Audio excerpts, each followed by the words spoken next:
నమస్తే, నేను అంకిత. తాడిపల్లిలో ఉన్న వైఎస్ఆర్సీపీ ఆఫీస్కి తాళం వేశారు. అయితే దీంతో పాటు 2-3 ఆఫీసులకి కూడా తాళాలు వేశారు. ఇలా చూసుకుంటూ పోతే ప్రతి ఒక్క వైఎస్ఆర్సీపీ పార్టీ ఆఫీసులకు తాళాలు వేయబోతున్నారని తెలుస్తుంది. అయితే ఇదంతా ఎందుకు జరుగుతుంది? అద్దెలు కట్టలేక అనేసి తెలుస్తుంది.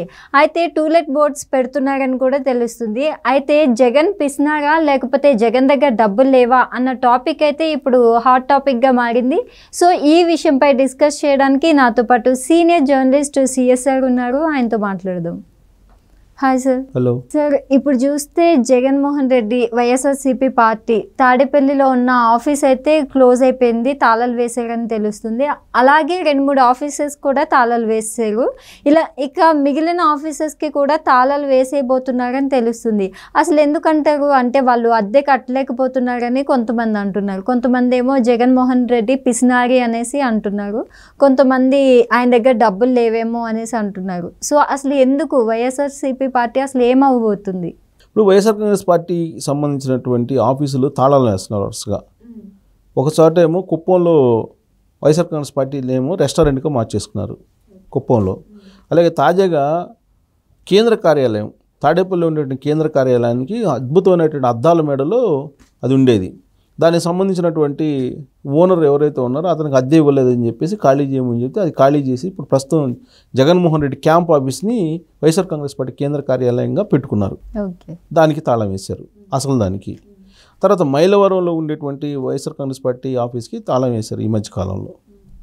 అంటే డబ్బులు లేకనా జగన్మోహన్ రెడ్డి దగ్గర తాళం వేస్తున్నారు, లేదంటే ఆయన డబ్బులు ఇవ్వకనా?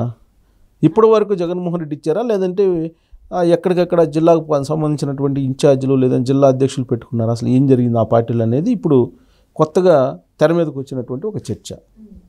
సో జగన్మోహన్ రెడ్డి డబ్బులు లేవు అనేది ఎవరు నమ్మరు. జగన్ దగ్గర డబ్బులు లేవు అని అంటే ఎవరు నమ్మరు. కారణం ఏంటంటే 2019 నుంచి 2024 వరకు ఆయన ఎంత సంపాదించాడు అని అంటే తెలుగుదేశం పార్టీ లెక్కల ప్రకారం 5-6 లక్షల కోట్లు అని అంటున్నారు. కాదు ట్రిలియన్ కోట్ల రూపాయలు ఉన్నాయని చెప్పి ఎన్ఆర్ఐలు వాళ్ళు లెక్కేసి చెప్తున్నారు. సరే, అన్నీ ఉండకపోయినా ఖచ్చితంగా లక్షల కోట్లు అయితే ఆయన లిక్కర్ రూపంలో, శాండ్ రూపంలో, భూముల రూపంలో, రకరకాలుగా స్థిర చరాస్తులు ఏ రూపంలో అయినా సరే లక్షల కోట్లే సంపాదించాడు అనేది అందరూ చెప్తున్నటువంటి మాట. తెలుగుదేశం పార్టీలో వాళ్ళు కానీ జనసేనలో ఉండేటువంటి వాళ్ళు కానీ దానికి సంబంధించినటువంటి కేసులు కూడా ఆల్రెడీ రెడీ చేస్తున్నారు. దానికి సంబంధించినటువంటి ఆధారాలు కూడా తీస్తూ ఉన్నారు. ఇది కాకుండా ముఖ్యమంత్రి కాకముందు వాళ్ళ నాన్న వైఎస్ రాజశేఖర రెడ్డి ముఖ్యమంత్రిగా ఉన్నప్పుడు ఈయన బెంగళూరు కేంద్రంగా చేసుకొని కిట్ ప్రోకో నడిపి అప్పుడు కూడా కొన్ని లక్షల కోట్ల రూపాయలు సంపాదించాడు అని చెప్పి ఆయన మీద ఉన్నటువంటి ఆరోపణ. దాని మీద కేసులు కూడా అయినాయి. కేసులు అయ్యి ఆ 16 నెలలు జైల్లో కూడా ఈయన జైలు జీవితం గడిపారు. సిబిఐ విచారణ చేస్తుంది. సిబిఐ విచారణ చేస్తున్నటువంటి క్రమంలో షార్ట్ షీట్ కూడా తయారు చేసింది. దాని ప్రకారం 43,000 కోట్ల రూపాయలు ఇతను కిట్ ప్రోకో కింద సంపాదించాడు, బెనిఫిట్ పొందాడు అని చెప్పి సిబిఐ షార్ట్ షీట్లో పొందుపరిచారు. సో సిబిఐ షార్ట్ షీట్లో పొందుపరిచిందంటే ఖచ్చితంగా దాన్ని మనం పరిగణలోకి తీసుకోవాల్సిందేగా. 43,000 కోట్ల రూపాయలు ఉన్నాయని అధికారంలోకి వచ్చిన తర్వాత కొన్ని లక్షల కోట్ల రూపాయలు సంపాదించాడు అనేది ఆంధ్రప్రదేశ్ ప్రజలు ఇచ్చినటువంటి 2024 ఫలితాలను బట్టి అర్థమవుతుంది. సో ఇంత అవినీతి చేసినటువంటి జగన్మోహన్ రెడ్డి అండర్వరల్డ్ డాన్ దావుద్ ఇబ్రహీం కంటే ప్రమాదకారి అని సిబిఐ మాజీ డైరెక్టర్ నాగేశ్వరరావు ట్వీట్ చేసినటువంటి సందర్భం. అంటే ఏ స్థాయిలో జగన్మోహన్ రెడ్డి అవినీతి పాల్పడ్డాడు అనేది ఆయన ట్వీట్ని బట్టి చాలామంది జగన్మోహన్ రెడ్డి గురించి అంచనా వేసుకుంటున్నారు. అంత డబ్బున్నటువంటి జగన్మోహన్ రెడ్డి పార్టీ ఆఫీసులు నడపలేకపోతున్నారా అని అంటే డబ్బు లేక కాదు. డబ్బు అనేక మంది దగ్గర ఉంటుంది. డబ్బు ఎవరి స్థాయిలో వాళ్ళకు ఉంటుంది. కానీ డబ్బుని ధారాళంగా ఖర్చు పెట్టడం, ధారాళంగా ఇవ్వడం అనేది కొంతమందికే ఉంటుంది. చాలా లిమిటెడ్ పీపుల్గా ఉంటుంది. జగన్మోహన్ రెడ్డికి అది లేదు అనేది వైఎస్ఆర్ కాంగ్రెస్ పార్టీ వాళ్ళు చాలామంది వాళ్ళల్లో వాళ్ళు చర్చించుకునేటువంటి అంశం. అలాగే ప్రైవేట్ సంభాషణలో వాళ్ళు మాట్లాడుకుంటున్నటువంటి తీరు కూడా అలానే ఉంది. ఈ మధ్యకాలంలో వైఎస్ఆర్ కాంగ్రెస్ పార్టీకి సంబంధించి కీలకమైనటువంటి లీడరు తాడేపల్లిలో ఉండేటువంటి లీడరే జనరల్గా నాతో అప్పుడప్పుడు మాట్లాడుతూ ఉంటారు. ఏంటి పరిస్థితి, రాజకీయ పరిస్థితి ఏంటి, ఎలా ఉంది, కొత్త ప్రభుత్వం వచ్చింది కదా ఏంటి, ఇలా ఆయన ఏదో అడిగితే నేను ఏదో చెప్పాను. ఆయన నాకు చెప్పడం ఏంటంటే జగన్మోహన్ రెడ్డికి సంపాదించుకోవడం తప్పితే దాన్ని బయటికి తీసేటువంటి అలవాటు లేదు. ఈ పార్టీ ఆఫీసుల తాళం కూడా దాని పర్యవసానమే అనేది ఆయన ఒక అభిప్రాయం వ్యక్తం చేశారు. సరే ఆయన పేరు చెప్తే బాగుండదు కాబట్టి ఆయన రకరకాలు చాలా చెప్పారు. అసలు పార్టీ ఎందుకు ఓడిపోయింది, కోటరీ ఏం చేసింది, జగన్మోహన్ రెడ్డి ఎలా బిహేవ్ చేసేవాడు, ఇవన్నీ చెప్పారు. సరే అవన్నీ అప్రస్తుతం అనుకోండి. జగన్మోహన్ రెడ్డికి ధన పిశాచి అని అంటారు, ధన పిశాచి అతను అని చెప్పి ఆయన వాడినటువంటి పదం ధన పిశాచి. అతను డబ్బులు ఎలా సంపాదించాలి అనే దాని మీదనే ఆలోచిస్తుంటాడు నిత్యము. కరప్షన్ అనే దాన్ని కేంద్రీకృతం చేశారు. కేంద్రీకృతం చేసి ఎవరు ఎక్కడ డబ్బులు సంపాదించుకున్నా దాంట్లో ఖచ్చితంగా ఆయనకి వాటర్ రావాల్సిందేను.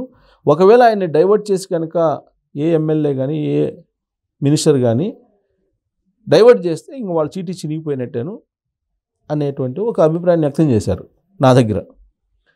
అంటే ఇంత డబ్బు సంపాదించుకున్నాడు ఆయన, కంటైనర్లో డబ్బులు తరలించాడని చెప్పేసి న్యూస్ వచ్చింది. ఆ డ్రగ్స్కి సంబంధించినటువంటి కంటైనర్లో కూడా అప్పుడున్న వైఎస్ఆర్ కాంగ్రెస్ పార్టీ వాళ్ళ ప్రమేయం ఉంది అనేటువంటి ఒక అభిప్రాయం అప్పట్లో చాలామంది వ్యక్తం చేశారు. వైజాగ్లో ఉన్నటువంటి పోలీసులు సిబిఐ ఎంక్వైరీకి జరుగుతున్నటువంటి సమయంలో వీళ్ళు వెళ్ళి డిస్టర్బ్ చేశారు అన్నప్పుడే దాని వెనుక వైఎస్ఆర్ కాంగ్రెస్ పార్టీ వాళ్ళు కొంతమంది ఉన్నారు అనేది అప్పట్లో వచ్చినటువంటి ఒక ప్రచారం. తర్వాత బియ్యాన్ని వదల, బియ్యం ఎక్స్పోర్ట్ చేసేవాళ్ళు తర్వాత ఇంపోర్ట్ ఏం చేసుకునే వాళ్ళు అనేది అందరికీ తెలిసిందే. ప్రచారం కూడా అది జరిగింది. విజయవాడ లాంటి చోట్ల డ్రగ్స్కి సంబంధించినటువంటి అడ్రస్ దొరికితే ఆ రోజున కనీసం కేసు కూడా బుక్ చేయకుండా ఇన్వెస్టిగేషన్ కూడా చేయకుండా వదిలిపెట్టేశారు. ఓకే, అంటే ఏ స్థాయిలో డబ్బు సంపాదించడానికి డ్రగ్స్ను ఇటు గంజాయిని అన్నింటిని ఉపయోగించుకొని ఆ పార్టీకి సంబంధించిన కొంతమంది ఈ వ్యవహారాలకు పాల్పడ్డారు. దాంట్లో తాడేపల్లికి వాటాలు ఉన్నాయి అనేది ఇప్పుడు ఓడిపోయిన తర్వాత కొంతమంది చెప్తున్నట్టు మాట. ఆ వాటా ఇవ్వకుండా ఎవరు ఏమీ చేయలేరు అనేది, అంటే ఇన్ని లక్షల కోట్లు సంపాదించారు అనేది కూడా అంతుపట్టడం. ఇప్పుడు అన్ని లక్షల కోట్లు సంపాదించి తాడేపల్లిలో ఒక అందమైనటువంటి భవనాన్ని నిర్మించుకొని దానికి మళ్ళీ ప్రజాసొమ్ముతోటి ఆయన ఒక 200 కోట్లు 300 కోట్లు తగలేశాడు అక్కడ. ఇది ఇంటీరియర్స్ కోసం కానీ ఆయన సెక్యూరిటీకి సంబంధించినటువంటి ఈ దావుద్ ఇబ్రహీము బిన్ లాడెన్ వేయించుకున్నట్టు చుట్టూ ఫెన్సింగ్ వేయించుకోవడానికి కానీ దాదాపు కొన్ని కోట్ల రూపాయలు పెట్టారని చెప్పి ఆ మధ్య వచ్చినటువంటి న్యూస్. ఇంటీరియర్స్ కానీ ఏదైతే దాదాపు 300 కోట్లు. వైజాగ్లో రిషికొండకు సంబంధించి 500 కోట్ల రూపాయలు పెట్టి అక్కడ విలాసవంతమైనటువంటి ఒక భవనాన్ని సముద్ర అభిముఖంగా నిర్మించాడు. నిర్మించి ఓడిపోయిన తర్వాత ఏమంటున్నారు, అది నరేంద్ర మోడీ కోసం ప్రధానమంత్రి వచ్చినప్పుడు అక్కడ ఉండటానికి లేదంటే రాష్ట్రపతి ముర్ము వచ్చినప్పుడు ఉండటానికి నేను కట్టించానని చెప్పి వాళ్ళ లీడర్ల చేత చెప్పించారు. ఇక బెంగళూరులో దాదాపు 40-50 ఎకరాల్లో ఒక అందమైనటువంటి విలాసవంతమైనటువంటి హౌస్ ఉందని చెప్తున్నారు. ఇన్ని ఇల్లు ఇంత డబ్బు పెట్టుకొని ఏం చేస్తాడు జగన్మోహన్ రెడ్డి అనేటువంటి చర్చ ఆ పార్టీలోనే జరుగుతుంది. ఒకవైపు ఏమో పార్టీ ఆఫీసులు క్లోజ్ చేస్తున్నారు, ఆయన అద్దె ఇవ్వట్లేదు, అద్దె కట్టడానికి అద్దె డబ్బులు కూడా ఇవ్వట్లేదని. అందుకే ఆయన నాకు ఫోన్ చేసిన ఆయన ఏమంటే డబ్బు పిశాచిండి, ఆయన డబ్బు పిశాచి, డబ్బు తీసుకోవటం గుంజుకోవటం తప్పితే అతనికి ఇవ్వడం చేత కాదు అనేది ఆయన మాట్లాడిన మాట. కానీ జగన్మోహన్ రెడ్డి ఈ మధ్యకాలంలో ఆయన ఏమన్నాడంటే అసలు నాకు మా వంశానికి ఇవ్వడమే తెలుసు, మాకు అది ఒక వ్యసనము, ఇవ్వడం అనేది ఒక వ్యసనము, ఇస్తూనే ఉంటాం మేము అని చెప్పి ఆయన చెప్పాడు. కానీ దానికి భిన్నంగా కనబడుతుంది పరిస్థితి. ఇక్కడ చూస్తే కొంతమంది ఏమో జగన్మోహన్ రెడ్డి పిసినారా అనేసి అంటున్నారు ఈ టైంలో, ఈ సమయంలో.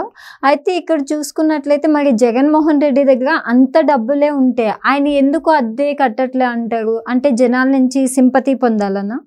ఇప్పుడు మనుషులు 2 రకాలు ఉంటారు. ఒకటి లోబి అంటే పిసినారితనం.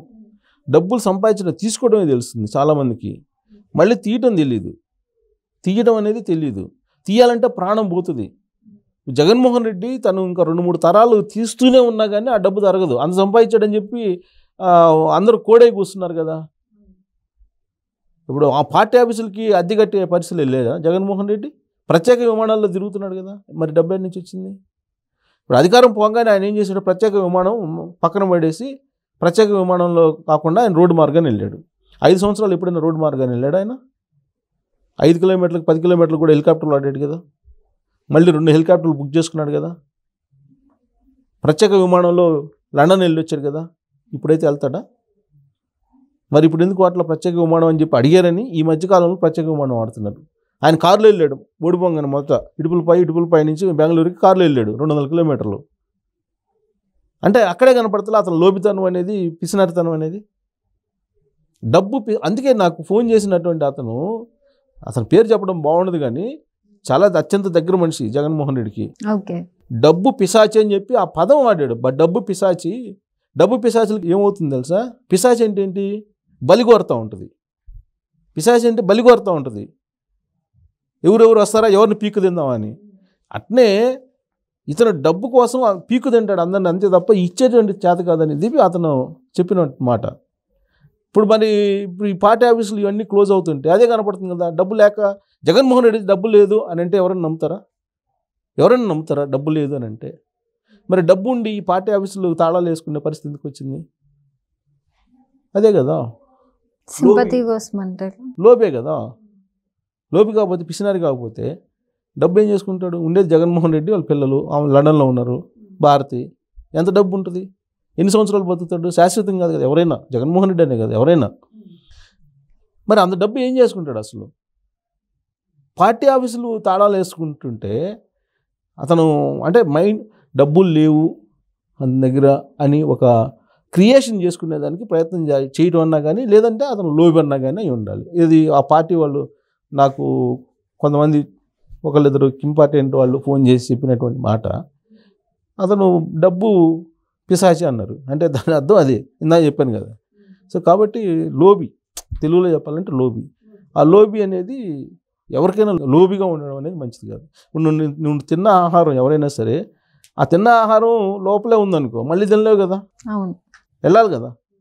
కాలకృత్యాలకు వెళ్ళి మళ్ళీ క్లీన్ చేసుకుంటే మళ్ళీ ఆకలి అయితే మళ్ళీ తింటాం. అలా కాకుండా నేను తిన్నది మళ్ళీ నా దగ్గరే ఉండాలనుకుంటే మళ్ళీ తినలేవు కదా. ఆ ప్రకృతి అలానే ఉంటుంది. అలాగే జగన్మోహన్ రెడ్డి కూడా ఇలా ఉంటే ఆయన ఎన్ని లక్షల కోట్లు సంపాదించినా ప్రకృతి దాన్ని ఎలాగ తీసుకెళ్లాలో అలా తీసుకెళ్తుంది. ఉంచదు సంపద, ఉండదు సంపద. లోబి దగ్గర ఎప్పుడు సంపద నిలబడదు. సో రేపు ప్రకృతి మరి సమాధానం ఏం చెప్పిందో చూడాలి. Okay, thank you sir. Thank you.